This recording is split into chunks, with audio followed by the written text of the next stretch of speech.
So everyone can hear me. I can hear my voice as well. Welcome everyone, and thank you for coming today. Today I'm here to talk about the story of not to be a red teamer. You're right, not to be a red teamer. Instead of just giving you a theory of what you need to do and what you not need to do, instead I'm going to tell you one of my red team engagement and what we've done and how we managed to break into this multi-million pound hotel chain and what mistakes we've done. So instead of just going straight away to a theory, I'm here just give you a more my perspective as a red teamer. So today we are here to talk about what red teaming is. The reason why I always start with what is the red teaming as a definition, because there's a lot of people in this field that have misunderstanding or they have a kind of confusion what actually red teaming is. So when I tell someone that I do red teaming, they kind of get confused, because at the end of the day, it's not a phrase that we see it everywhere. On news or social media, we see hackers, we see cyber criminals. So those phrases most of people are familiar with. But here I want to explain what exactly we do every single day as a red teamer. Then we're going to move on to the challenges. Doing a red team as a professional is quite different to do it as a cyber criminal. So when you're doing a red team engagement, there's a lot of challenges, especially when you're working with the organization or as a consultant. Then we're going to move up to a case study. This is a big part of the presentation that I'm telling you. I will explain it, how we started this engagement, what we learned from it, and how we managed to just move on and provide support to that hotel. And at the end, I'm going to explore a few red team best practices.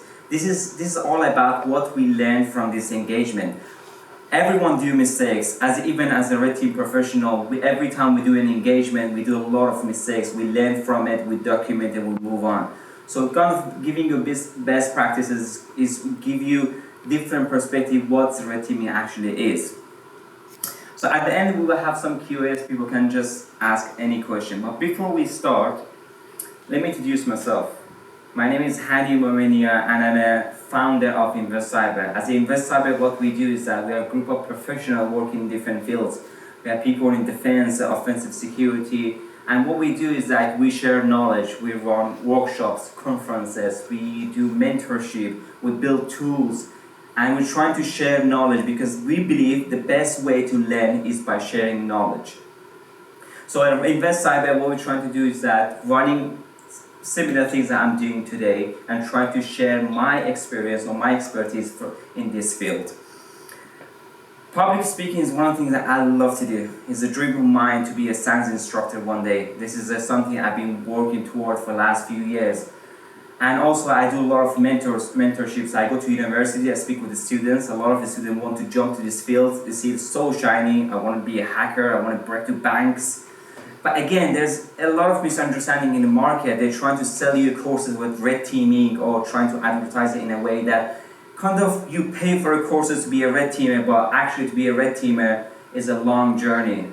I started as a system administrator. I started building networks. I've done loads of cabling that I remember my fingers were bleeding because I was doing it by hand. I was doing it wrong. I had no tools to do cabling. And then I started working in a data center. They showed me how to do it properly. And I worked in Cisco, worked with Cisco technologies, I worked in sysadmin, and then I moved on to do more development side. I've done a lot of programming, and then slowly I got to cybersecurity. Security wasn't my first job. There's a lot of people who want to jump to security, want to be a hacker by next month. This is not realistic. So that's what I want to tell everyone. Couple of certification, I love to get certification. I just love challenges. When a customer comes to me saying that we have the most secure networks ever, I just love to hear that. I just smile and I'm like, okay, challenge accepted. So here you will see one of my case studies. This is a multi-million pound hotel chain. They have 23 branches around the world. I can't tell them their names, I can't tell you anything about them, but I'm going to kind of make it kind of anonymous. they love to challenge us. They say that we have the most secure networks and we spend millions on our security team.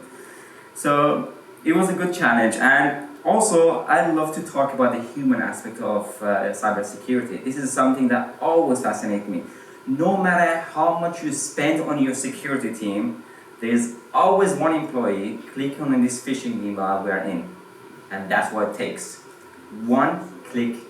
No matter how many people you have 24/7 on your network, how much money you spend on your firewall or your fancy security system, it's just one click. So the human aspect of it, again, psychology plays a huge role here within the red team engagement. So let's do this. So what is red teaming? Red team definition is out there, but understanding it is something different. So as a red teamer, what we try to do, we try to simulate a real world attack.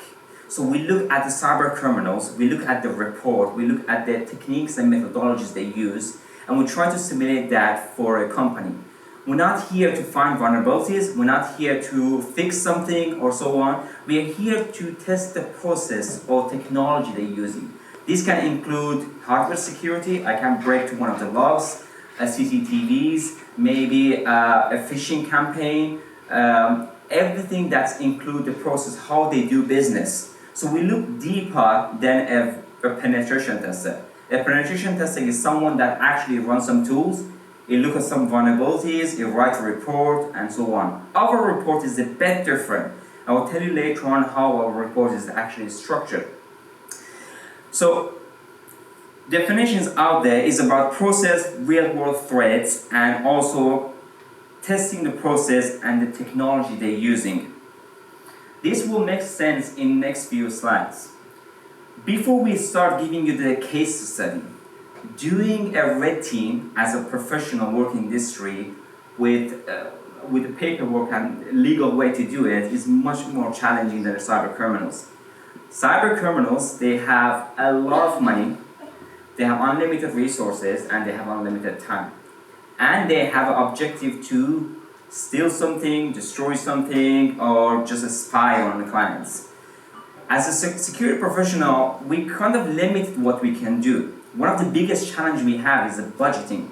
Clients come to us with a fixed amount of budget, saying that we have 5,000 pounds and we want to do a real world scenario. We want to simulate threat to our defenders, and no one should know. We should be completely invisible on the network. We want to do this and this and this. The expectation is super high, but the budget is very low. The reason why they come, because they can't spend, let's say 100K on an engagement. They have a small budget that they need to spend. There's a solution for that. What we do is that instead of just saying that we can't do it for 5,000, we sit down with the client and we set expectations. So you want a 5,000 testing, and this is how we can do. And if they agree, and then we move on. At the end of the test, they can't just come back to us saying that you didn't do A and B and C. So here, in this way, you can just say, all right, this is the expectation, this is what we can deliver. Balancing realism and safety. Cyber criminals, they don't really care about your safety. They just want to break in, they want to encrypt data, they want to destroy data, they even might kidnap people. This has happened so many times. The sysadmin got actually kidnapped and he got forced to give them their SSH key or the access to the servers. And we can't do that. There's no way I can kidnap someone. They might kidnap me in person. But doing those type of damage to your organization, this is something professionally we can't do. This is a huge challenge. How real we can be and how safe we can just do the engagement. So it comes with our limitation. We can't just do whatever we want to do. And also we always need to stay ahead of curve. So for me personally, I spend a lot of my personal time doing a lot of trainings. The techniques we use today, it might not work tomorrow.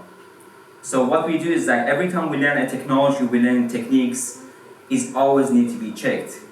There were so many times in our engagement that we tested our phishing campaign and it was working it was bypassing all the security in Windows and everything else.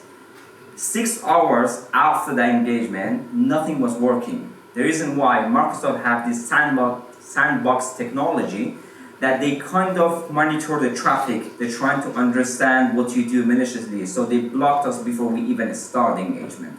And this happened a lot of time. That's why we learned how to stay away from Microsoft technology, from Google. Like Google Chrome, one of the things Google Chrome, every time you put a phishing link into the Google Chrome, it will take a sample from it. In less than 1 minute, it will test it to see if it's a malware or not.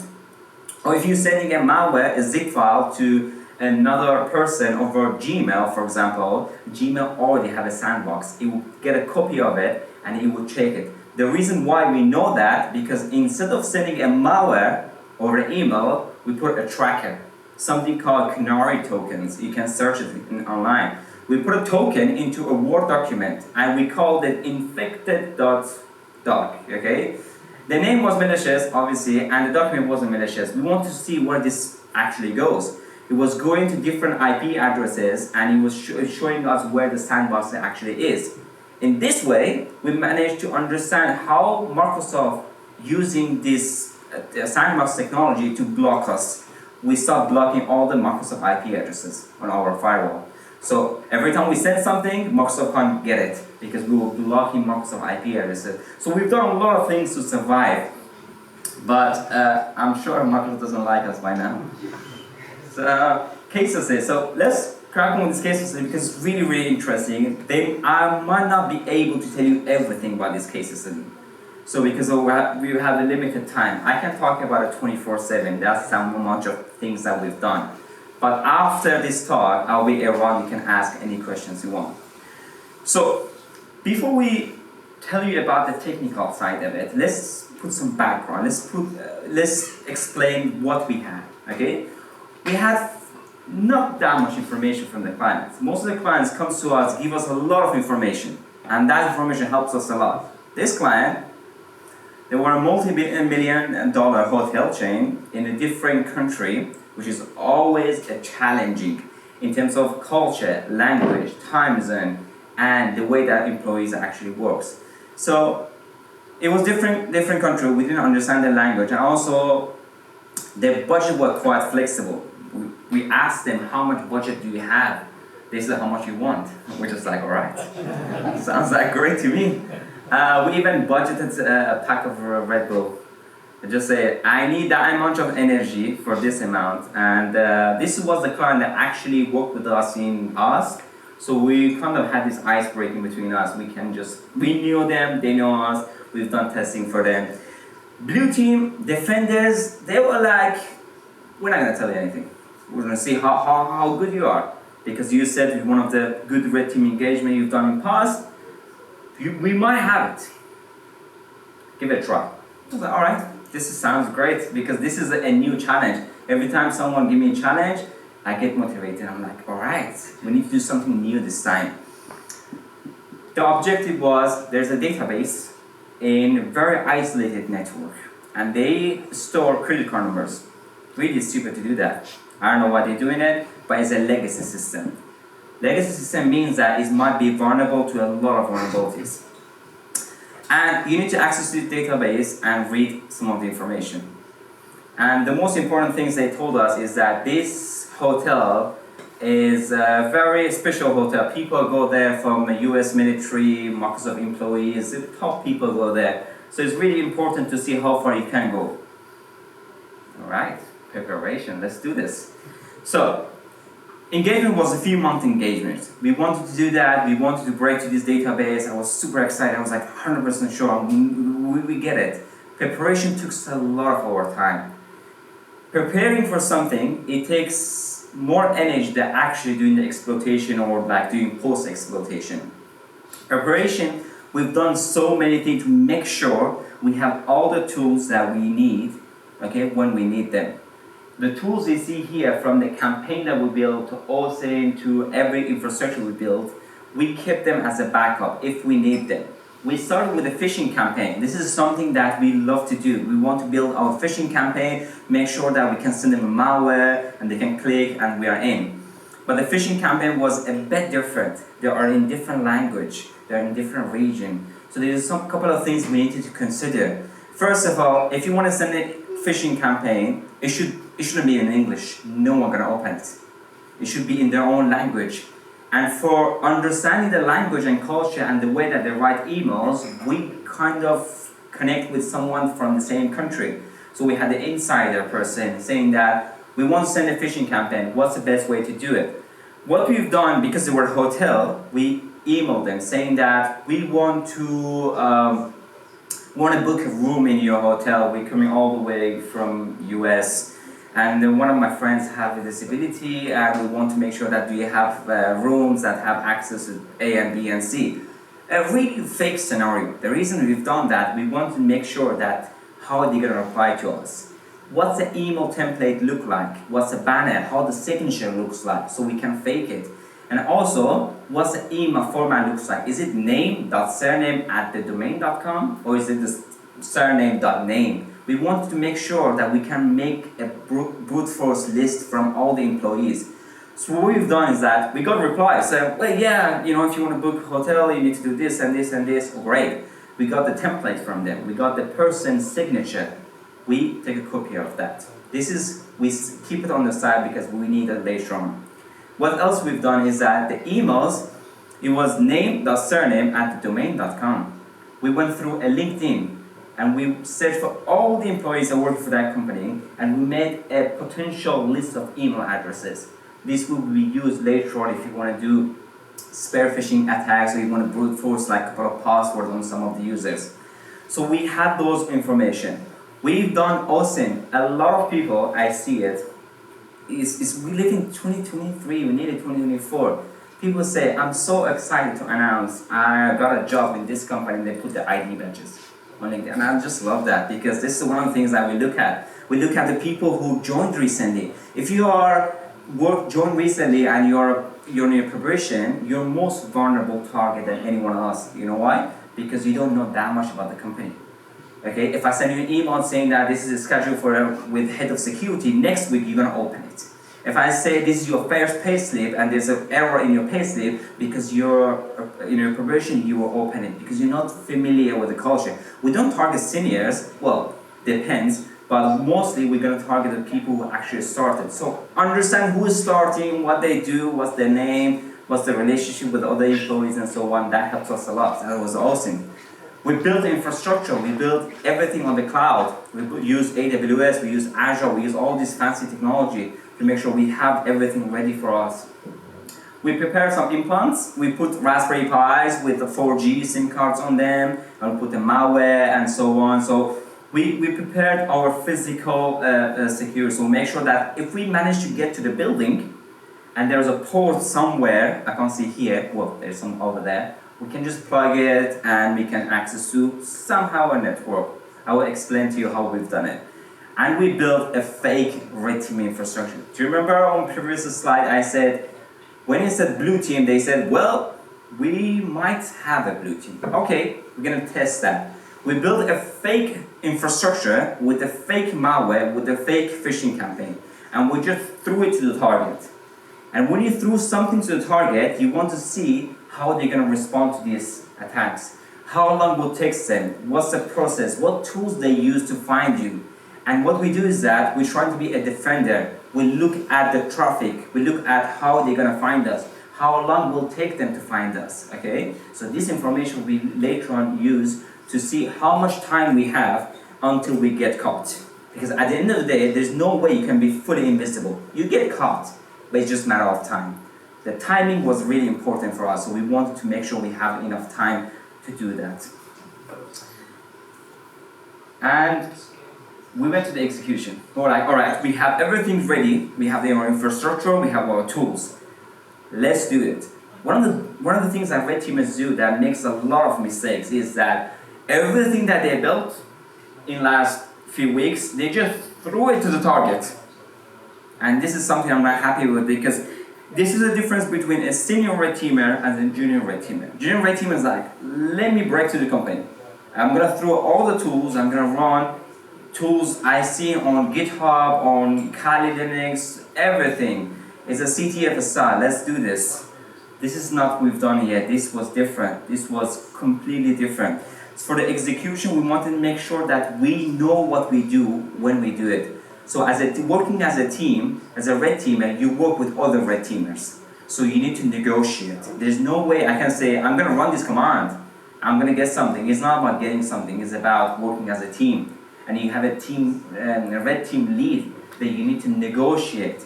Okay, so it's a lot of internal communication, which was a big part of our engagement. So before we move to what we learned from it, let me tell you how the engagement started. So as I said, preparation was a huge part of it. We prepared a lot of things. The reason why that we needed someone to be inside the hotel because we didn't have access to that hotel. So we wanted someone to book a room there. So we sent someone. Who's the best person to send? Just shout them. Who's the best person to just shout the answer? Anyone? What do you think? Who should go there? Think about out of box. Your mom. Oh no. She will get lost. Yeah. Someone that looks like them, speaks like them, and understands psychology. If I go there, well, it looks like an outsider. If I tell the receptionist I want to access to one of the rooms on this number, they might not give it to me. I might not understand the culture, I might not understand. There's a lot of limitation for me. And even if I say I'm from UK, no one's gonna believe it. I have an accent. So this was a bit challenging for me. So I couldn't be there. I'm one of the operators. We need to send someone. We had someone from the same culture, from the same country, and he was a psychologist. We hired him, we gave him money. Again, the organization I worked for, they had a lot of resources. We could just pick our phone and say, we need this, by tomorrow we have it ready. So we had this person going there and book a room. The first thing that we told him that, make sure you make relationship with the receptionist. They might give us access to the rooms that we can't access to. And also make sure you look at the TV port, somewhere that we can plug our implants, the one we prepared. So he went to one of the rooms and he had the massive fancy TVs in his room, and so he unplugged the TV and tried to plug our device. That device gave us information that you can't believe. This is something I've never seen before. The TV in that room has a port open on it because we were scanning the Wi-Fi on that area that's kind of related to a Tor server. So it was Tor server. Tor is a technology used, okay, by threat actors and also security professionals, okay, that can be anonymously distributing, information. That TV was sending some random files to a random mesh network using Tor technology to unknown servers. A TV shouldn't do that. And we were super surprised. It was like, all right, this TV looks like it's used by threat actors. Let's keep it away. There's a lot of things that is out of the scope. We don't touch it. We see crazy stuff. When I'm saying that is that when we were searching, we looked at one of the Microsoft employees. They connected the work laptop to a Wi-Fi. The reason why we say that is that we saw a Microsoft.com domain name, one of the laptops. So we didn't want to touch that. This is an act of war with Microsoft. We don't want to do that. They already don't like us. When we searched Wi-Fi, we found one of the rooms, it was a US government, it was .gov, a US. We didn't want to touch that laptop. That's a very interesting laptop to look at, but again, it's out of the scope. And if you touch one of the US government laptops, they know where you live. They come with food delivered to your house. So we didn't want to touch that. Again, it's really risky when you scan, you find this stuff. It's really interesting. Let me check that. Do not touch that at all, especially if you do an international engagement. So we found really interesting stuff. One of the most interesting part was we found this system, Windows 7. Yes, when I see Windows 7, I'm like, that's interesting. That's from 2007. That can be 100% vulnerable. This machine was so interesting for our target, for next target, and so that I was begging my red team leader that let me exploit this machine. This will take us somewhere. You can't believe it, but that machine was managing all the doors in the hotel. It has a software on it that you can click, lock and unlock any doors. And it was on Windows 7. That's interesting. And it was part of a guest Wi-Fi. Alright, this sounds interesting. I needed to get to that machine as soon as possible. This will take us somewhere. So I started enumerating that. We managed to get there. There was Windows 7. It's not that hard to exploit Windows 7 these days. There are a lot of tools out there. We thought it might be a trap, it might be a bait, but then again, after a bit of enumeration, we find out that this is the target that we can look at. When we jump on that machine had access to nowhere. We thought this is part of a bigger network. We can jump from this machine to other networks. Didn't work out that way. In this stage, I was locked. I was stuck.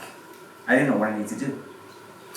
I spoke with my red team leader. I said that I don't think we can go anywhere because it looks like it doesn't work anywhere. Like nothing is connected to anywhere. And the most important, we were working in the UK. At 9 a.m. UK time, it was around 3 p.m. Thailand time. So we need to wake up at 3 a.m. UK time so we can do our enumeration, because at 11, 12 UK time, everyone was shutting down the computers. We see less computers. So we needed to stay awake for like few months because sleep was a big thing. So we want to kind of rotate sleep as well. One of the operators goes to sleep, the next day I go to sleep on that night. We want to make sure that we're not burning out. So at this stage, looks like, well, there's nothing, okay, you can do. And we kind of stopped until we went back to our email address. The email address we created a stage ago, we used it for phishing. We used it for phishing, and also we used it for password spraying. Password is a huge thing. Still, I see a lot of people using weak passwords. So what happened is that one of the email addresses we managed to get there. Who cares about MFA these days? They had no MFA, and it was the best things ever, because with the multi-factor authenticator, it makes it harder but not impossible for us. So for us to get to that email address without MFA was a big thing for us. So we got there. When you have an email address, what do you do first? Anyone? Check the email address and check the attachment, okay? How we can do that? If they have 10,000 email addresses, how you do that? You're not gonna go through them and click on it. There's a script we wrote that goes through all the email addresses, and it will look for like password, look for SSH keys, look for interesting stuff, and it will pull the report for us. So we use that. What else you look at this account is a Microsoft 365 account. You look at the OneDrive, if they have a share file. You look at SharePoint. That's another thing like most of companies use to share files between teams. You look at OneNote, different Microsoft technology, to see what information you can find. One thing we found out that SharePoint that they use within the company is not segmented. So, which means that you have a permission to access to other teams' folders. So we look at the IT, because IT was the most interesting part. We found a network diagram. We're like, this is great. This is something I can use to think about my next step. And we looked at more folders, and we found creds on a text file. This is not a surprise. A multi-million pound company with a huge security team, they're still keeping their password in the SharePoint in a text file. And it was interesting. It was two things. Is a bait, do not even touch it, or you just hit the jackpot. Okay? In this stage, you take a couple of days to kind of take the risk. You take the risk or you don't take it. It's just that.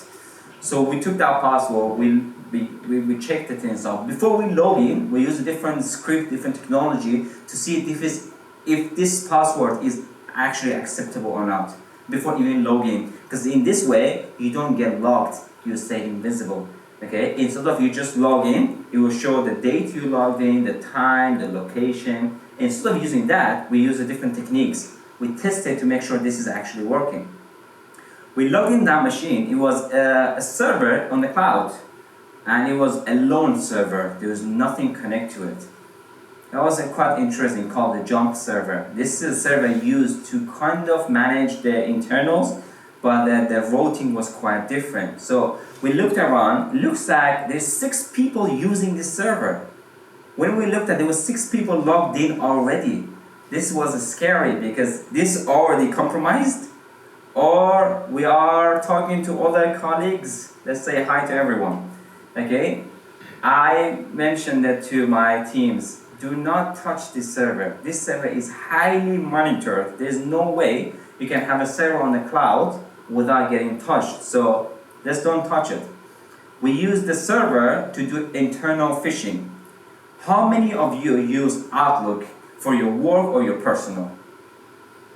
There's a few of them, yes. So when you get an email from someone in Outlook, there's 2 types. There's external, that you see it said external, and there's one that's internal, comes within the company. Those ones never get flagged.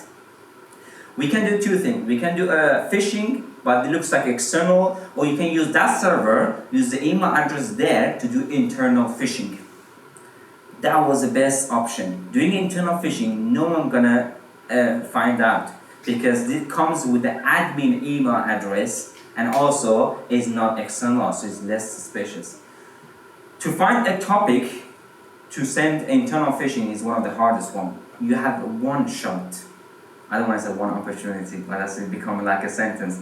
But this is a one shot. You have a golden ticket. You don't want to miss it. If you send it once and never get there, you can't just send like 4 or 5 of them.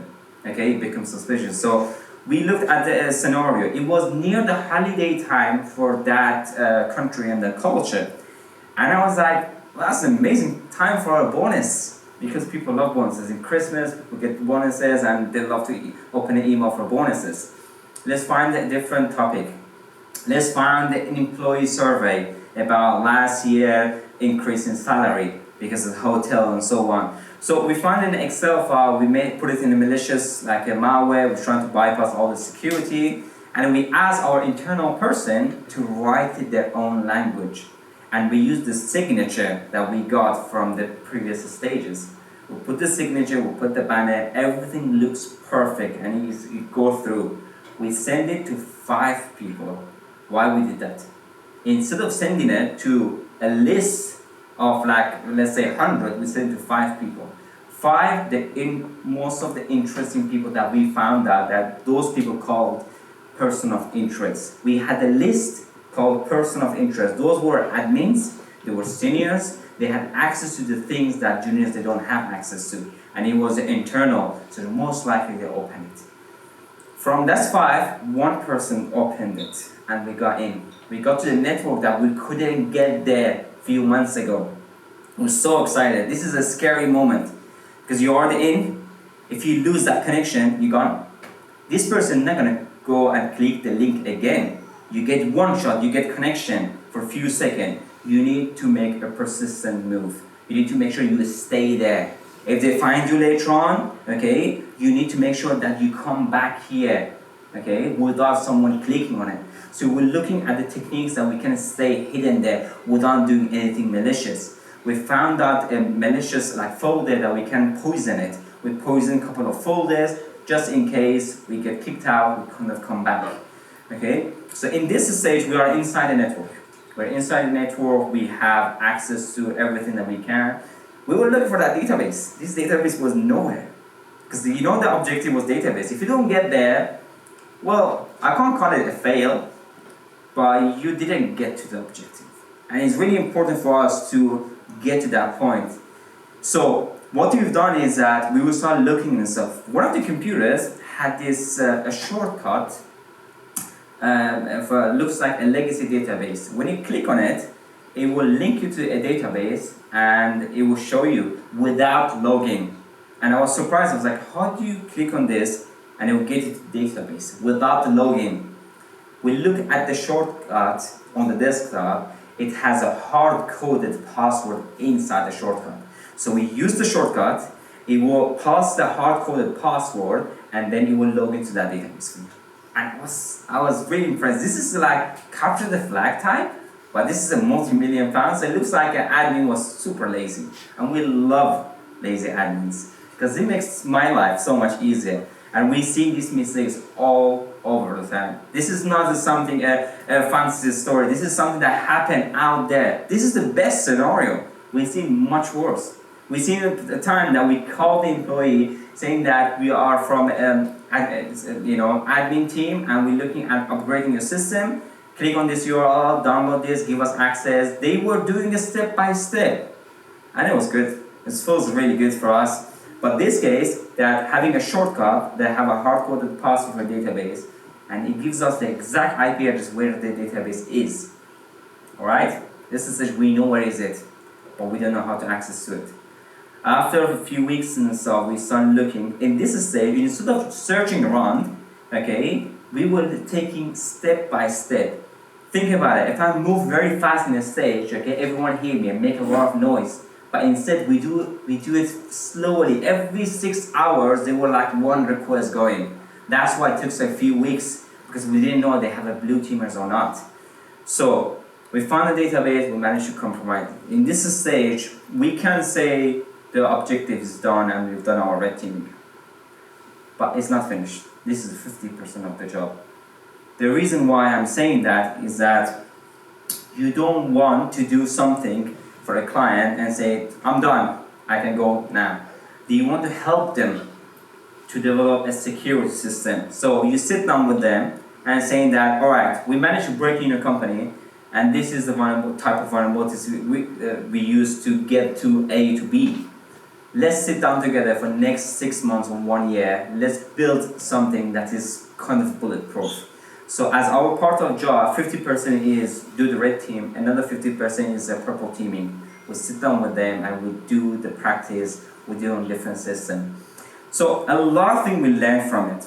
Human aspect of it, having someone make a relationship with the receptionist and try to just get some information. That reception, I couldn't mention it, but that person allowed us to move rooms. We moved rooms where they get access to some devices that we couldn't access to. We give them a USB port that can connect it to a reception, like computer, and we use that human element a lot. We try to understand, because at the end of the day, we didn't have access physically there, but there was one person that actually do things for us. Okay? Keep it simple as possible. Have you noticed, like during the presentation that I was explaining this case study, I never use unknown technology. I use these things that we see every day. Okay, email, phishing, spear phishing, looking at different like data, taking our time. We use all simple tools. I didn't want to just come and say like I have something that, like something called 0 days, a technology no one's seen it before. Nothing never patched. We never used something like this. This was a quite impressive one. Some other engagement, yes, we do that, but for this engagement, we didn't use anything, out of this world. We communicated every single stage. We wanted to make sure. Do you remember when I said Windows 7? I talked for like hours. Just wanted to make sure this is something we want to do. So we're communicating between hours and with the leadership team. We want to make sure that the next step we're taking is the one is secure. It just kind of remind me of that movie that they were walking on a bridge with a glass. Forgot the name. And they were just falling if the glass is actually is a glass or it's a fake glass. Squid Games. Yes, that's the one. Every step we take, we want to make sure this is not something that's gonna just break our engagement. Because the operation is so sensitive that if you take something and they catch you, it's not end of the day, end of the project, is kind of you go to purple team exercise, but as a hacker, we don't want to get caught. We love to stay hidden. So it was really make sure that every step we take, we communicate it. Enumeration. I have no idea. So many times we enumerated a lot of data. We knew a lot about the company, who works, when, what their shift, everything. But then again, you do to the exploitation phase and you go back to enumeration. We're like, I might miss something. There might be something that I couldn't see. We enumerate all the time. We go to step 2, we come back to step 1 and enumerate again. So it was a part of, so I was one of the operators that focused 80% on enumeration. Because always there is something that I can't see. Again, because it's a very far from us in the UK, we have a lot of false and positive results. because we use a 4G network and a lot of things now might be really accurate. So we try to just enumerate over again. We didn't want to damage anything. Even we got to that machines, even we got to that Windows 7 machines, we want to make sure that we don't damage anything, stole any file, or try to just even physically damage anyone. Okay, we want to make sure that everything is kind of ethical. We're trying to make sure we stick to the scope. We saw this Microsoft employee laptop that was interesting. We found the US government amazing. If you can just infect the computers, they go back to US, the whole US compromised. That's amazing. We didn't want to do that. This is something that out of scope. Stay ethical. Okay, no matter how interesting the target is, you stay in your path. And we use a lot of techniques. Instead of just saying like, I'm gonna hack at this and then from A I get to B, I get to C. Hacking doesn't work like that. Breaking, red teaming doesn't work like that. You need to always think ahead and try to test different things. Be creative with what you do. So if you're trying to, for example, compromise a machine using this tool that you use all the time, next engagement, try to kind of modify it, try to encrypt it, try to just do something that's a bit different. Okay? So we use different techniques and stuff. Let's get to best practice. This is the last slide for me, and after that, I'll be open for questions. The best practice I always tell everyone, like when I just speak with other red teammates, with blue teammates, everyone working in this field, I always tell them like a couple of things that you always need to be careful with. Plan ahead. Planning, it takes a lot of time. Okay, the preparation we've done for this engagement, we learned something really crucial here. Automate your planning. Use scripts. Use technology called Terraform for building infrastructure. Use a lot of like automation tools to make sure that everything that we do all the time is automated and it will save a lot of time. And plan it before even the engagement starts, because when the engagement starts, you need to spend that time to do the other things. So plan ahead. Realistic TTPs. So realistic TTPs, make sure the techniques you're using is not something that you got it from Hack the Box or any other platform you see on the internet, or someone told you that if you want to break this company, run these scripts. Study the threat actors. See what tools, techniques, and methodology they're using. Practice that on your own lab and then try to demonstrate it. Don't go and say, I read a book about hacking AWS and they use this tool, let's use it. Do not do that. So this is one of the best things I always tell everyone. Creativity, I mentioned that make sure that you always play with your tool, with your techniques, okay? Like lock picking is one of the things that in physical security, even the lock picking can be really creative. You can just like, a lot of technology comes as stopping you to pick locks, okay? Play with your tools, play your craft. Make sure you know your tools. A lot of people using the different tools to hack the machines, they have no understanding how this tool actually works. Build it from scratch, break it, so be more creative in so. Mistakes. I made loads of mistakes, and I'm making mistakes every day, because not just because I can't do that things, because things changing all the time. Technology changing, people changing, the process changing. So mistakes is part of my job. I make mistakes, I learn from it and move on. And I make sure I document it. If something happened to me tomorrow and I move on and move to another project, okay, there's always a documented place, okay, that I can see. Well, on 3 engagements that I've done in last year, I've done this mistake. Let's don't do this mistake again. We have a meeting, we make sure that everything is serious. This is not a capture the flag, this is not a game. This is the actual real threat that you want to do. Okay? And be persistent. Don't give up. I had this time in engagement that I had nothing. It was a Windows 7 machine, I had no access to anything. This stage kind of burned a lot of people. A lot of people say, well, I'm out. I can't do anything. Stop, keep going with it. There's always something that you can look at. Maybe take a break. That's what I've done a lot of time. I took a break, I went for a walk, I came back, and like, it's here. I couldn't see it because I was so tired, I couldn't see it. So be persistent, I was trying to do stuff, okay? So keep focusing on it, because it's just a matter of time until you get there. It's just not about Oh, we can just find it easy. A lot of engagement we do is quite challenging. So being persistent is also top things that we always will focus on. But yeah, this was the talk. But thank you for listening. I will be around for questions. I'll be more than happy to answer any questions.